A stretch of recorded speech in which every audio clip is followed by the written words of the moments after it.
أعوذ بالله من الشيطان الرجيم بسم الله الرحمن الرحيم يا أيها الذين آمنوا اتقوا الله ولتنظر نفس ما قدمت لغد واتقوا الله إن الله خبير بما تعملون.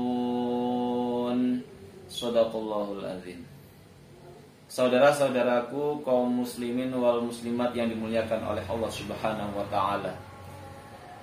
Dalam ayat yang saya bacakan tadi, surat Al-Hasyr ayat 18, Allah berfirman, "Ya ayyuhalladzina amanu taqullah."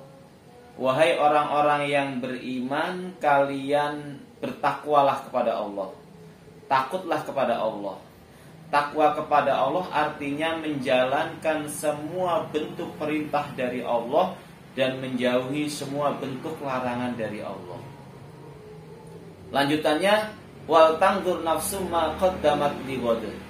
Dan hendaklah seseorang itu melihat, mengoreksi apa yang telah dia kerjakan, apa yang telah dia amalkan untuk bekal besok di akhirat. Jadi seseorang itu harus mengintrospeksi dirinya.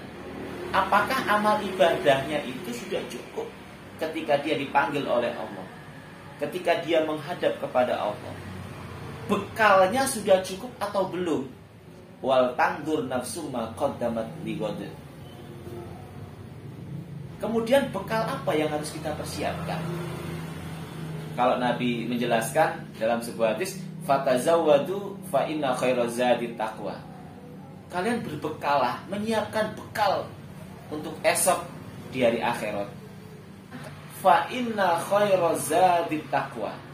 Sebaik-baiknya bekal adalah ketakwaan kepada Allah. Seperti di awal ayat tadi, wattaqullah.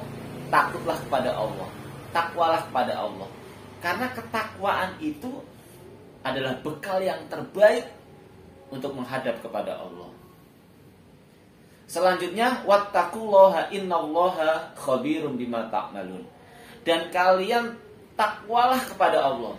Sesungguhnya Allah itu maha waspada dengan apa-apa yang kalian kerjakan. Lagi-lagi dalam ayat ini, di akhir ayat Allah menjelaskan wattaqullah. Jadi kalimat wattaqullah, kalimat ittaqullah itu diulangi sampai 2 kali dalam ayat ini. Ini menunjukkan bahwa ketakwaan kepada Allah ini sangat penting sekali.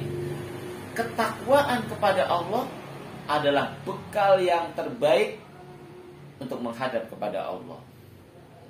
Artinya ketakwaan kepada Allah ya kita memperbanyak amal ibadah. Kita melaksanakan semua bentuk perintah dari Allah. Kalau kita melaksanakan perintah dari Allah itu namanya ibadah. Dan menjauhi segala bentuk larangan dari Allah. Itu adalah bekal kita untuk kita menghadap kepada Allah. Kita introspeksi diri kita masing-masing. Apakah amal ibadah kita sudah cukup ketika sewaktu-waktu kita dipanggil oleh Allah Subhanahu wa ta'ala?